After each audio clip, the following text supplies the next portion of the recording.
welcome back to the Helpful Gardeners podcast. I'm seriously fangirling. I know, you've been buzzing all week. We're joined by two of the coolest ladies in the gardening landscape, Sheryl Normandeau and Janet Melrose. Thank you so much for being here today. Well, thank you for having us. Well, for anyone who doesn't know who these lovely humans are, they are the authors of the Prairie Gardeners Go To series, which is right here. You can see all of the books that are on our table. This has actually been a staple in Golden Acre because every department has one of these books, and they always reference these books. And when they found out you were coming, they were like, "What?" They were like, "Seriously?" So really excited. I mean, you have books on everything from small spaces, pests, seeds, herbs, perennials, veggies. And what's really cool is that it's for the prairie gardener. Mm-hmm. And I think in a digital world like this, with so much general information, it's really nice to have a series to go to where you know that if you read it, this is going to be pertinent to you, pertinent to your zone, to your situation. And I'm really excited to just kind of dive into your latest edition, which is called Grasses. Yes. And the reason why we want to dive into this one, I don't know if you know this, but one of our gardening resolutions are intentions for 2024. Colin and I did this episode at the beginning of the year. And mine was, and I read, who knew grass was so diverse? Isn't it just grass? In the prairies, grassland is an important part of the ecosystem. There's different varieties, and I'm on a journey to learn about plants, so why not learn about the ones that make our home special? Right? So my whole, one of my New Year's intentions was to press and learn about Southern Alberta grasses. Okay. How naive was I? I was like, there's probably 4. No, there's a whole book, Randy. Yeah. A whole book. My work's cut out for me. But I'm really excited to learn because going through your book, and I love how it's all laid out too, because it's really approachable. You go in there, and if you're looking for a specific issue, it's a bold question at the top that sounds like a question that I would be asking. And then it goes into a whole page. It's nice and summarized, but it goes into just enough detail to make you feel, like you can feel confident. And I appreciated that because I find there can be 2 approaches. And I'm sure you guys were very aware of it when you did it, because you've got the approach where you can go real deep into the world of horticulture, and the average person, 3 sentences in, their eyes are glazing over. Exactly. Or you can go, and for want of a better term, you can dumb it down too much. Yeah. And then people are like, is this a kid's book? They don't take you serious. And you guys nailed the tone. Okay. Thank you so much. That's what we were shooting for. So. What inspired you to create this kind of series? Well, actually, it was all the questions we've been asked over the years. So Janet does a bunch of different consultations. She does a bunch of workshops, all kinds of talks, and I do a lot of online, social media questions, that kind of thing. And it was stuff that people have been asking us and asking over and over again. Yes. And we were thinking, let's talk about this stuff. Let's put it all in. We were originally going to do 1 book, which would have been the biggest book on the planet. We actually, when we proposed it, it was over 100 questions. And we were thinking 1 volume, but then the publisher was like, no. They saw the vision. Yeah. So no, they were absolutely thrilled about, putting them into different volumes and making them as a Why series. did you guys, and in this age, Brandy just touched on this, and I love it. I found these, I brought them in, I was so excited. When digital came out, books just ground to a halt. Yes. I don't need books, I don't need libraries, I got Google. Yeah. And then we had a couple of people asking, and I was like, I need to find books, and yours was one of the series I came across. I brought it in, wonderful. In this day and age, with everything digital and blogs and Google and everything else, why did you guys decide to go old school and do a book, which I adore? But why was this your intention? Why is it in print? Why is it an ebook? Well, partly because I love books. You're Yeah. going to end it there. To me, I'll use Google, but the information is, it could be for Newfoundland or BC or Arizona, That's exactly or none of it. So is the information accurate? Is it pertinent? Is it true? Is the other thing. And we get people always asking us, is this for our time? Is this for our world? Yes, it is. We live this world of the prairies. Yeah. So that's why we went regional, and rather than trying to be all things to all people. we wanted to make it because really, how many books are written for Alberta, Saskatchewan, and Manitoba? Yeah, Exactly. yeah. You know, Yep. It definitely feels myself. like one of those books that you can even. They look so beautiful, Cool. so you don't want to dirty them, but like Yeah. it feels like something you could bring into the garden. Well, right? and that's They're meant to that's be. the goal. Yeah, Yeah. we Yeah. were. Yeah, that exactly. That's what we were You thinking know, of. You know, coffees. park them in your bag when you go out to the Get 'em garden. grubby. Yeah, get them dirty. So Yeah. for sure. Yeah, 'cause Absolutely. what- It's like a recipe book, a true Yes, recipe book. yeah. It's got It's flour and stains all sugar. over it. Yeah. Yeah, You know? exactly. And I say, yeah, if you're the exactly. type person who likes to take a bath and it falls in the bathtub, it's not that Yeah. expensive. You Yep. can replace it. Yeah, Yeah. Exactly. It adds character. Yeah. Yeah. Yes, Exactly. exactly. Wrinkled sheets. Exactly. Exactly. So So yeah. obviously we're heading into the spring season, Yeah. and I really want to talk about some of the things, grasses, but also what are some of the things that you're seeing? Because a couple weeks ago, Colin was saying he's already seeing some of his perennials coming up. Are you seeing some of yes. the same? Yes, and some of them are early. Yeah. Anything up to 2 weeks earlier than we would normally Yeah. think Yep. they're up.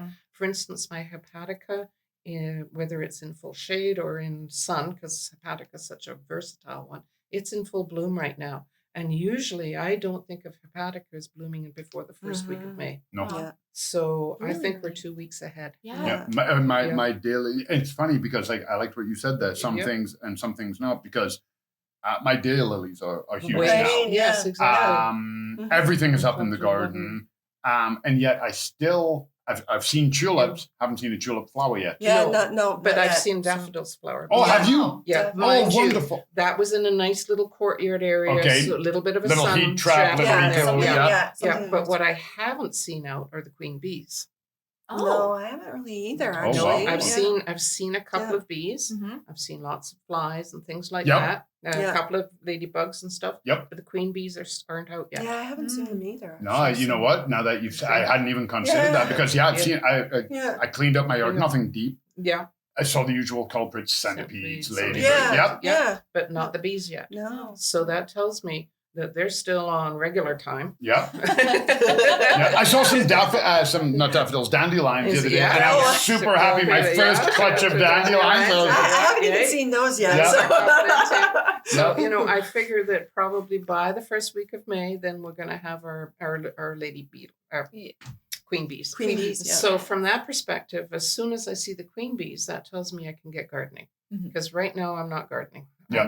I'm wandering around the garden, poking and peering. Yeah. Oh, yeah. and, That's ooh, yeah, this is yeah. coming up, and light cleanups. You're walking like, Yeah. well, I'll just clean this Yeah. area up a little. And, Yeah, but no, slap your hands. Don't Yeah. touch nothing, because it's too early yet. Yeah. I still left my winter pile. Yeah. Oh Yeah. yeah. I even told my dog off. He was digging in it the other day. I'm like, Get out of Yeah. there. And when you walk on the grass is still Mhm. this ground is Yeah, still it's thawing still out. you can feel it. So Yeah, and I absolutely. poked a soil thermometer into a raised bed the other day, thinking, oh, it's going to be 5 degrees centigrade. No, it was only 1. oh, I believe it.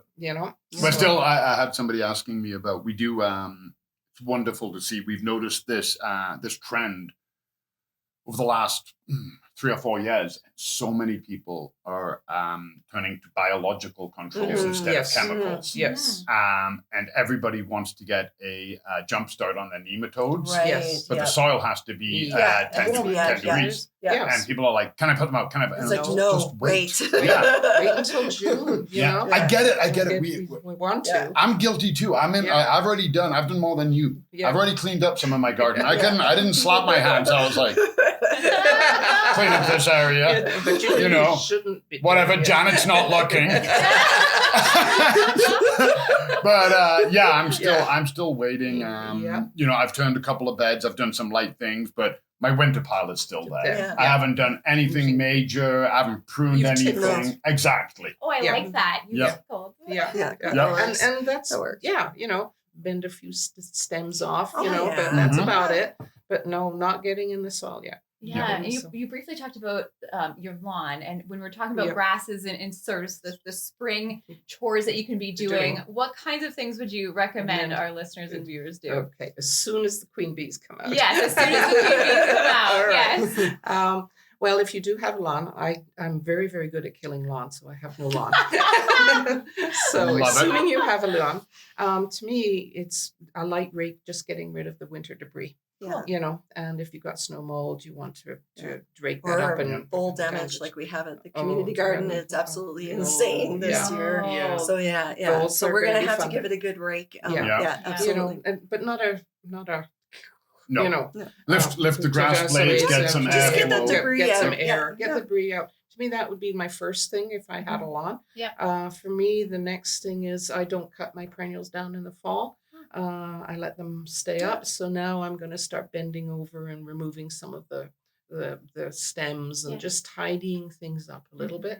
So to me, that's going to be Yeah. probably for the next Yeah. couple of weeks. Exactly. In my edible beds, as soon as the soil warms up to 2 to 5 degrees centigrade, that's time to start getting all the cool season veggies sowed in. That to me is more important than the others. Yeah. The rest can wait. In fact, there's been years where I never did clear up last year's perennial debris. It just You just grows add through it it. in. Yeah. They just Yeah. go through it. Yeah, So you just the- add I didn't get to my winter It was piles last year. last year. I Yeah. didn't get. I had 2 big winter piles and I didn't get to Yeah. them. yeah. Yeah. The lawn had fully Just- greened up and I yeah. raked them, and it's that horrible. Yeah, green- yeah, Yeah. Oh, Exactly. Just get rid of this now. Exactly. Yeah. But it kept getting cold at night, and there were frost warnings. I didn't want my May like, as well. yeah, I Why- want my why little not? bugs to die. I wanted Yeah, them to have a just leave home. it. Yeah, exactly. Exactly. So, Yeah. you know, so to me, I'm keeping an eye on the soil temperature. I want to get my spinach in, my radishes, my arugulas, Mhm. things like that. So that's going to be what's going to That's the next. Yeah. preoccupy me. Get my tongue around that one. Yeah. Over the next couple of weeks. Yeah. Okay, so let's talk a little bit more about grasses, because Mhm. one of the really interesting things I found in your book was that there are so many different types of grasses. Like I said, my intention was like, wow, there's 4 grasses. Yes. No. So you in your book you go through pond grasses, you go Yeah. through Yeah. turf grasses, different kinds of, like in just lawn, there's specific types of lawn seed that are Yeah. really good for prairie gardeners. Yes. And then also edible grasses. Yes. Yeah. Okay, for so sure. this was something interesting because usually when we think of grasses, we're like, oh, Carl Forrester, Yeah. purple, Yeah. purple, all of these like Dracaena, or like just like different kinds of grasses that we would see as ornamental purposes, but like Yeah. corn. I'm thinking about it. Yeah. Yes. Yeah. Corn's a grass. Yes. How? I didn't even realize it. Like, Yeah. So okay, so how? That's a great question. Like contrast. So how? because when I was reading, I was like, oh yeah, wheat, barley, the things my husband Yeah. can't have because Yeah. he's celiac. Yeah. But I was like, corn. Yes. I'm like, oh, okay, so how is that a grass? Well, It's a monocot. for starters. So meaning, yeah, It's a story of about 8,000 years in the making. It's Yeah. because, of course, you had the original, the wild species, right? And it would have been more grass-like with small Yeah. heads and all this kind of Yeah, stuff, it wouldn't have been right? necessarily what we are growing now, But, right? man discovers corn and likes the taste of it, and so it starts breeding it. And what do we want? We want bigger cobs of corn. So, Yeah. we want more of the seeds. So essentially, I think corn of quite honestly, an 8,000 year journey. Yep. I'm not sure if it's 8,000, if you know what I mean, at least Yeah. 4,000, where we have selectively bred this thing for the seeds. And if you're right, I've seen a picture of original Yeah. corn, And it would have it's been very, tiny, it would have been tiny. just regular, Like it would have looked like grass out of 5 first little class. kernels on Yeah. it, and Yeah, that's It wasn't, and you wonder who saw that and was like, and went, got wait us. a minute. Yeah. And then you wonder who was the first person who popped it. Like, That's the other one. Exactly, that's right. the other one. Exactly. Yeah. And it's so funny when I'm working with the little kiddies, with, do you eat seeds? No, we don't eat seeds. It's like, Oh, wait do a you minute. eat beans? Do you eat peas? Yep. Do you eat corn? Yeah. Corn? Do Yeah. you eat popcorn? Of course. Of course, you do. So Yeah. I guess then the next question for grasses is, have we tried exploding other grasses and seeing how delicious they are? Not to my knowledge. Well, looks like I got my work cut out. Next podcast, we're gonna explode grasses. Popcorn. Okay. grasses. It would be pop- Actually, That's my takeaway. Cheryl and Jenna told us we could. Yeah. No, that's really cool. I think what's interesting is that grass is really all around us, right? it is. Well, It's- rice, Yeah, the yeah. wild rice that's in Manitoba, for Yeah, instance. yeah. And we tend to think of wheat and barley and rye as grains. Yeah. We don't realize the whole plant is a grass. Because we refer to the part that's useful to us. Exactly. Yep. That's right. So Exactly. we've kind of forgotten the backstory. Just the rest So, of it. and we can grow, of course, if we want to devote a raised bed, for instance, or a small patch of your garden, and grow some wheat to make a loaf of bread. Be my guest. Yeah. Okay, that was really cool. Absolutely can. That speaks to me for sure. I loved in your book, Yeah. you're like, you'll need a lot. Yeah, you will. That's the unfortunate bit. You do need a lot. Yeah, I know. There's poor people at home are probably like, oh, okay. Yeah. And they buy like one plant. One plant is like, oh, no, that's not Yeah. gonna work. A bed. You need a lot. Maybe if you want to make like a timbit. Probably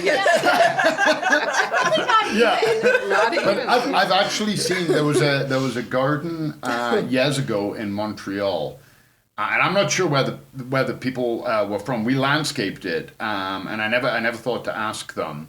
And they actually had wheat just Yes. as an Growing, ornamental just in as- their yeah. garden, It's and they a were the beautiful only plant. ones. Why Yeah. not? It's a Oh, gorgeous plant. and instantly recognizable. Nice. The Oh, amount yeah. of people that would be like, "Is Yeah, it's that like wheat?" Yeah, Yes. exactly. Because you don't expect it in the landscape. You don't expect it in these beautiful, like No. urban landscaped Yeah. gardens. You know, Why not? topiaries and Japanese maples. But Yeah. and Wheat. yeah, Why it not? really stood out, It would. and it looked amazing in the autumn too. Well, Yeah, yeah, well, exactly. it's such right? that it's such that gorgeous tan color. Yeah. Yep. You know, and Yeah. the other one I like is oats, for instance, with the droopy heads. Well, and the nice thing is too, is Yeah. they have that aesthetic appeal because they sway in the wind. You got that whole feeling with Yeah. it, right? Yes. So And yeah, if there's a enough, song- you get that rattle. Yeah, Yes. exactly. Yeah. So I Yes. mean, it's You know, like grasses, we well, for years and years, grasses was the lawn, right? And we would never ever think of planting grasses in our garden beds. Yeah. Never. No. But you know, and then we got in the blue oat grass and the Carl Forster, which is overused, and the blue fescues. But Yeah. those were the only three you would have, right? You know, but now over the last 5 years, every year the there's doors more. are opening. Yep. So. And as our climate's moderating, we can grow more grasses.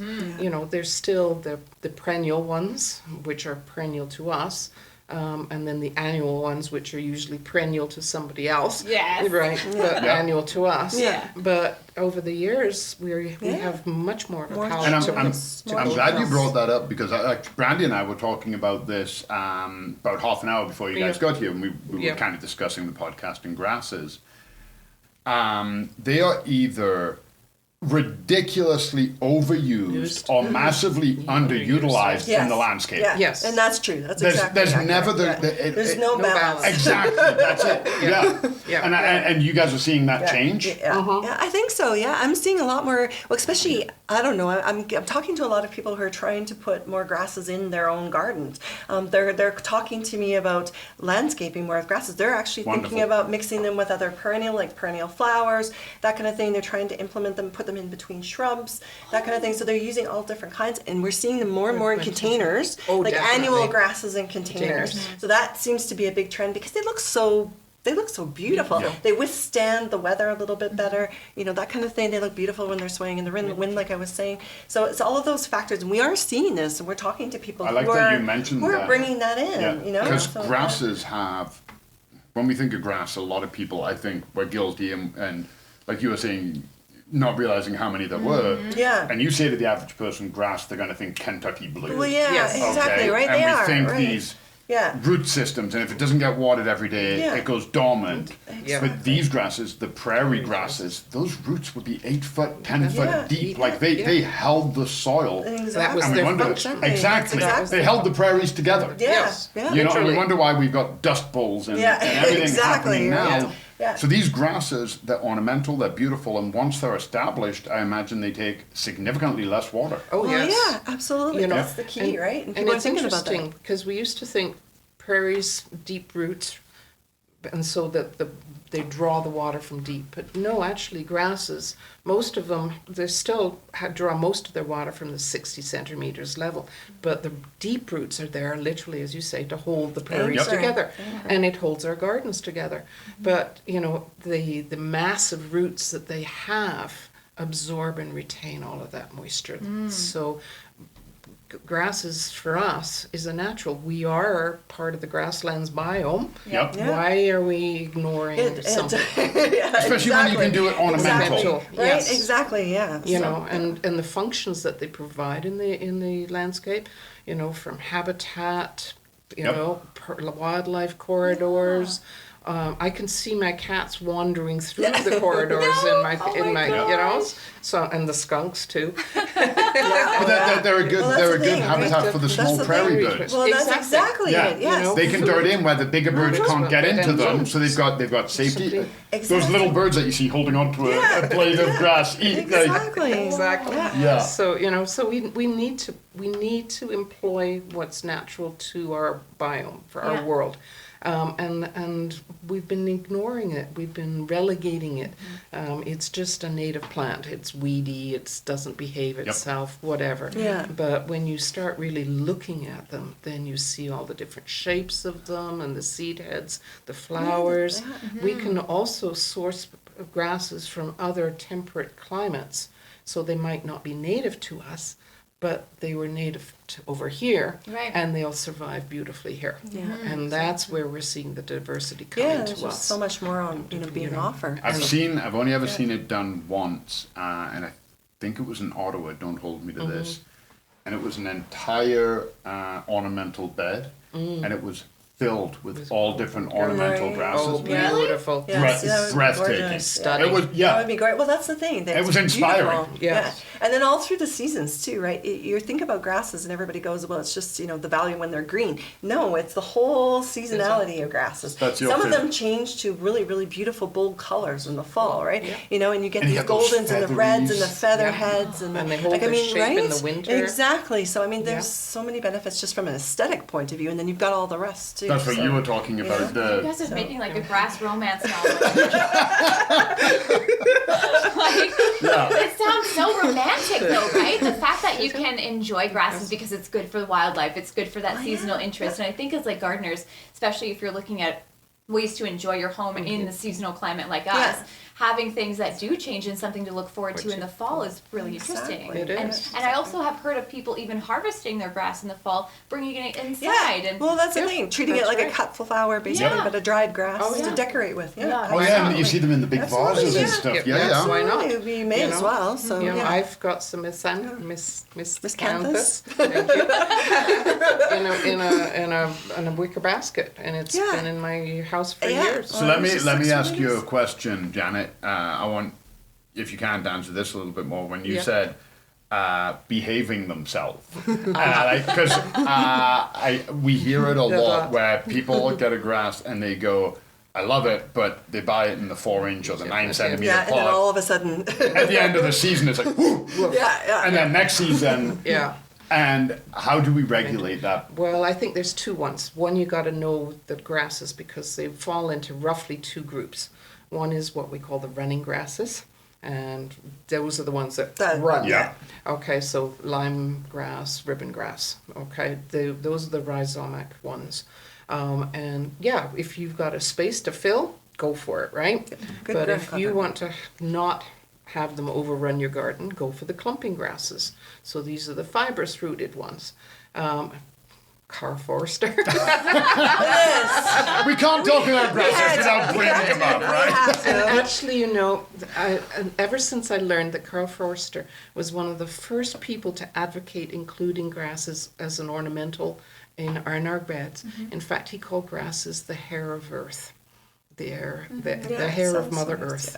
Yeah. So, and isn't that a gorgeous way of saying nice. it? Yeah. So ever since then, I've quite liked Carl Forster grass because it was named after him, right? Yep. So it behaves itself. It's a clumping grass. Stays where it is. Where it is. Yeah. Yes, it incrementally gets bigger, but after about 3 or 4 years, probably the center's dying out. So why not just divide it, 4 chunks. You've got 4 plants. And grasses are ridiculously easy to divide. Well, that's the thing too, right? I mean, I think people get that if you feel daunted by it, don't, because they are really easy to divide. It's easier than your average perennial flower, right? You don't. I don't want to say be rough with them to the people watching and listening, but I've divided nearly every perennial there is, and grasses are the easiest. Yeah. They really You just take your edge-raised shovel and you jump on it. No, pretty much, tough. right? They are. Well, that's the thing. They'll rebound. They'll be fine. And we're going to need tough. Yep. We need tough. We need resiliency. We need them to contribute to the landscape. why are 100%. we should not ignore these Nope. guys.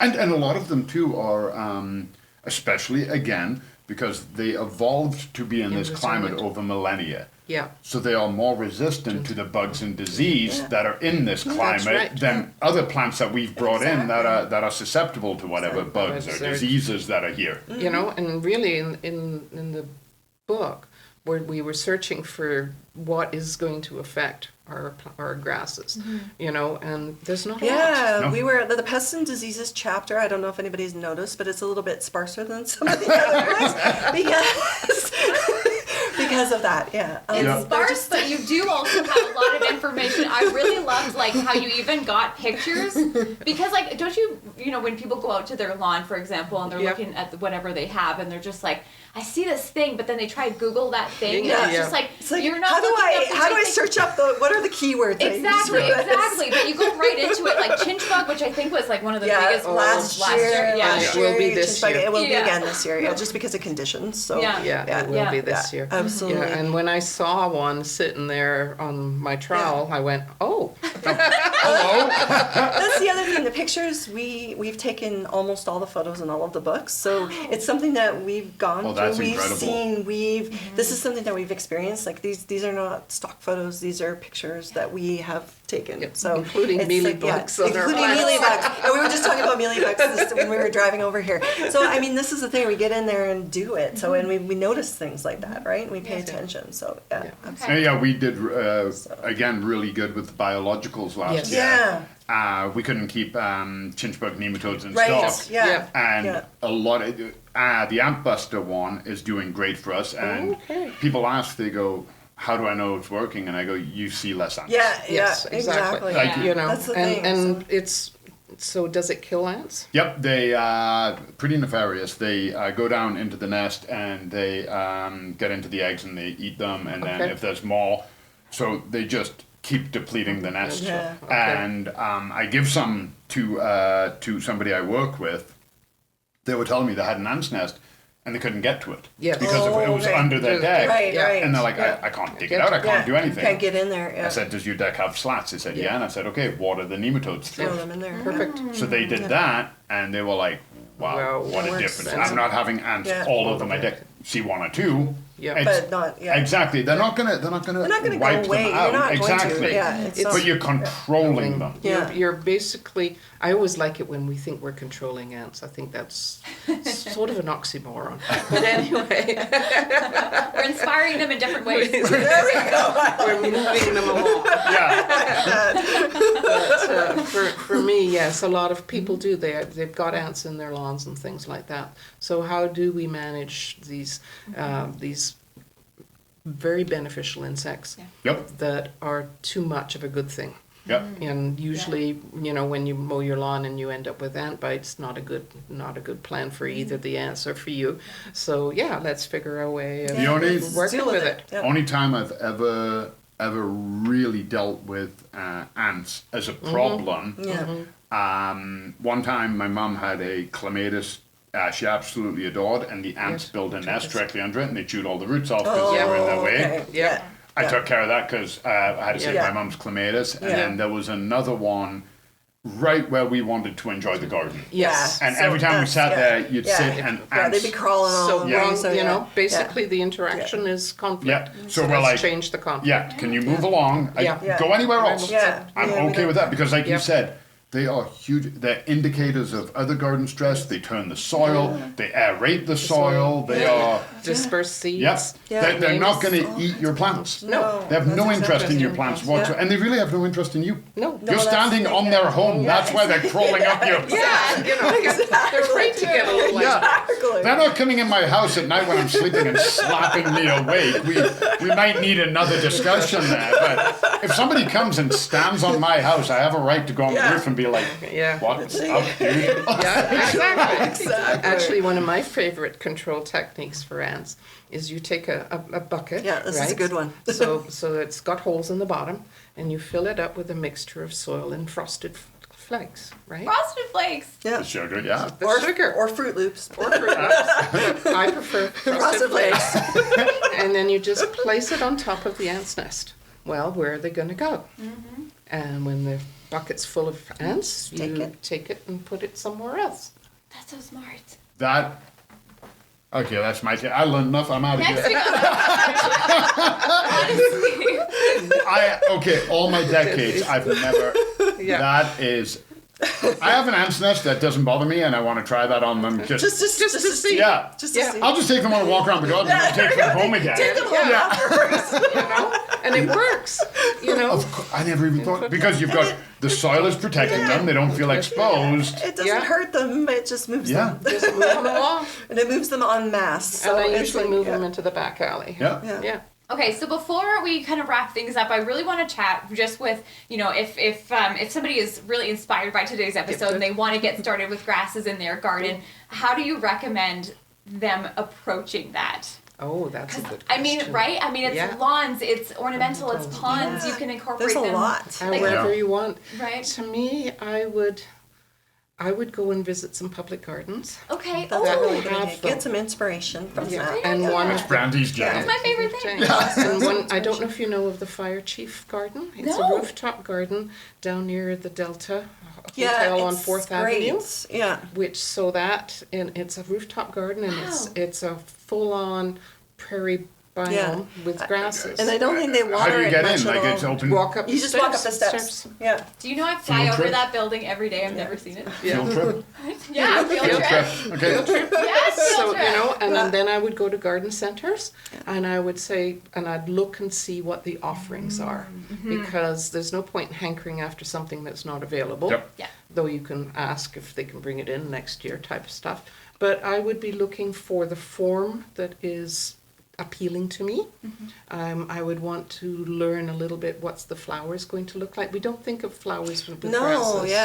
yeah. But the form, the flowers, what color is it going to be in the fall? How tall is it going to be? No point in putting a blue fescue when you need to have Yeah. a Yeah, car of exactly. You've got a space in the back of your bed, and you're Exactly. putting your blue fescue. Exactly. That's right. Yeah. You know, so I would investigate, and I'd also, what do I want them to achieve in my landscape? Oh. Yeah, Think that's. about that. Okay. Yeah, You think know? about what kind of role they're going to Yeah. perform. Yeah. You know? So yeah, and how Do you want want to clumping? use them. Do you want Yeah. spreading? How- Do you, yeah, do you want? exactly. Yeah. Are you naturalizing an area, or is it a showpiece? Exactly. Yeah. You know, do I want it to be formal or informal? Am I going to do a naturalistic type of design, or am I once again wanting something that's a little bit more neat and tidy? I was telling Brandy, in my neck of the woods, I have to remember where it is and take a picture. But somebody, they're two houses, but they share a common lawn. Yes. Okay. And they divided the lawn with a hedge, but they used coauthors as a hedge. Right. Wonderful. Stunning. Yeah. May Yeah. as well. Yeah. Yeah, absolutely. You know, it makes a great hedge. It's a Yeah. gorgeous grass, And it's right? not, it feels, there's a definite delineation. Yeah, There's a exactly, clear but boundary. it doesn't feel severe or Exactly. you know, like it's not. Yeah, It feels like you can Yeah. gently talk through Yeah. it. It's not a big Yeah, there's block, not this big cotoneaster restrictive- or a fence. exactly. Yes. Yeah. So, and it's really beautiful. I remember seeing that and I was like, Yeah, it's damn, a I good like idea. that a Yeah, lot. that's a really good exactly. idea. For So sure. yeah, we can do all sorts of things with them, Yeah. right? They can serve as perceived privacy even. Yep. Yeah. So you know, You or can they- mix them with other with plants, plants, you know, you like know. I was saying earlier, put them with some perennial flowers, put them with some shrubs, So- and, you know, that kind of thing. When you're talking about putting them with other perennials, and you know, they Yeah. do Yeah. get bigger, so but Yeah. that's every So you perennial you have to you've plan. Gotta, yeah, Right. you absolutely Yeah. have to plan that out. Yeah, But for sure. those big root systems, when they're going into the garden and they're drinking up a lot of Yeah. water, can the other perennials leach off of that? Like, is there Oh, like yeah. a symbiotic relationship, Yeah, or they is the can, grass yeah. like because the Yeah. spruces, Which is- right? Yeah. Spruce is like all for That's- me, none yeah. for for you. you. Yeah, Yeah. well, that's a woody plant, right? Yeah, but the grasses are they Grasses are more kinda- Oh, yeah. benevolent? Oh, Yes, yeah, more yeah. compatible. That's Okay. a good word. Yeah. Cool. Yeah. Okay. So- And quite cooperative too. So it's not a hog type scenario at all. Yeah.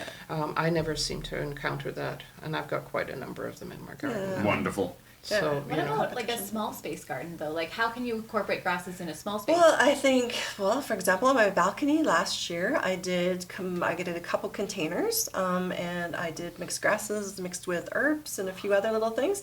Did them all together. I did some corkscrew grass and some little pretty annual grasses. Ah. And yeah, absolutely. So it can be done. It's Oh, is that corkscrew the one? Corkscrews that are really twisty. The twisty one. Oh, exactly. those are so cool. So I mean, very, very fun, right? And Yeah. you just, absolutely. So just experiment with whatever you got, you know? These days, I seldom do a container without a grass. Yeah, I Yep. think they just give that a little elegance, right? So And exactly. I do like the little bunny one. Yeah, the bunny one is tail. adorable. It's adorable. And Bunny grass? Yeah. Yes. Yeah, this has got Okay. You're going to flowers. Google now. Yeah. it's got a little fuzzy. Brandy hasn't even seen it. It's just Stop. like, this is what I am buying. Look at this. I'm gonna put up a picture. I'll put up a picture. Look at that. So absolutely. tail. Have you got your It's so new grass for cute. your house? Yeah. So so cute. cute. So just experiment with those kinds of things. What is the other one that everybody's been using? Papyrus. Yes. So that's another one that everybody's been using. It's a Very lovely dramatic. That's Very, bougie. Yeah. exactly. And Yes. I actually Yeah. overwintered Yeah. mine. Yeah. You've overwintered. I know you did. You I were did. saying you did. I took it out of the container, Yeah. and it's been under grow lights, and it's had a couple of accidents, but it's come back twice, Yeah. and it's still alive. That's Yeah. that's it. That's the other great thing about grasses. You know, we talked about this. Cut them back, divide Divide them, them. fire, whatever, and they keep coming back because that's the other part of that root system is the energy it holds in Yeah, it. Everything it's exactly. got, and you know that's why a lot of people can say, "Oh, these grasses are problem grass," Yeah. and they keep coming back, which is another great thing for maybe some of the more amateur gardeners who have a problem with maybe killing their garden. Yeah. This might be a A good little bit too much solution. water, Try, they got you under control. Yeah. Not enough water, they got it under control. They're pretty. They're like the hippie of the garden. They're pretty darn resilient. Yeah, they really are. Yeah. You know, They just kind of take whatever comes their way. okay. Heavy wind, you don't have to worry about Well, them that's the breaking. thing, right? Exactly. Yeah, you can see them almost lying They're flat. not, The but wind stops and They're going to be Back up okay again. again. Yep. So that's the thing. so no, to me, it's a bit of a love affair. Good. Yes, Yeah. and that was exactly where I was Definitely. going. I hope that our listeners and viewers taking this episode as like a love story for grasses, because if you were like me and didn't know that there were more than 4 kinds of grasses, then I really hope that you will pick up this book and learn, because how many pages are in this book? Like 160. oh wow, damn! Right out of the gate. right so I would be very surprised if there were only 4 species of grass in this book. Yeah. Right? Each species of grass got 40 pages, Brandy. So obviously grasses is your most recent book, Yeah. right? Yeah. What was the other one that was Herbs. Herbs, Yeah. and we Yeah. have herbs here as Do we well. have that one? I'll show Yeah. that one. Yeah, That's it's- these. Yeah. There that were, one. yeah. And I herbs. love, by the way, love the images. Oh, Yeah. aren't they gorgeous? Yeah. The, Beautiful. Yeah. We have They're an so amazing timeless. artist. Yeah. Yeah, we have a We really don't amazing do artist. those. Yeah. Oh. okay, well let's give the artist a shout Yeah, out. sure. Yes. So our artist is Tree Abraham. She's out of the States. She's a book cover designer and she does a lot of different kinds of artwork. So She does all of your she plant does- artwork and her she name does is all Tree. the tree. Yes, yes. Isn't Love that it. the best thing It's the ever? best thing ever. Hire a sight unseen guy. Yeah. Yeah. Just gorgeous. Big shout out to Tree then because these are and I love how they're all different. I love the color schemes. Yeah. You guys she nailed it. really, she really Isn't worked that hard on they're it. Yeah. just so beautiful. Yeah. So go and check them out. Everything will be in our show notes. So goldenacre.ca/podcast. And then we have all of our show notes there and you can get all of the links to go check out Sheryl and Janet and what they're doing. Links to purchase the books as well. And that wraps this up for this week. If you're listening on Spotify, make sure to give us your perspective on our polls and question of the week. You can also leave us an anonymous voicemail over at goldenacre.ca/podcast. We'd love to hear from you. We're on YouTube now. So we have the Ooh. video Nice. out. We are on Spotify. We are everywhere. They're not hard to find out. We're not hard to find. And That's this cool. is the Very best time of year because we have a whole bunch more spring content. Thank you so much to Sheryl and Janet for Thank joining you. us today. Thanks so much for having us. It's been a lot of fun, and it's really nice to meet one of the 2 coolest ladies in the Netherlands. It's been an absolute pleasure. I was like, I when you were like wrapping it up, I'm like, what are you talking about? There's way more to talk about. Maybe we'll do a different episode for every book and get through the stack. Whatever, let's all thank Brandy the Killjoy for ending this episode. Thank you so much for making our podcast what it is today and for making the world a more planty place. We'll see you next Sunday. Bye, everyone. Thank you.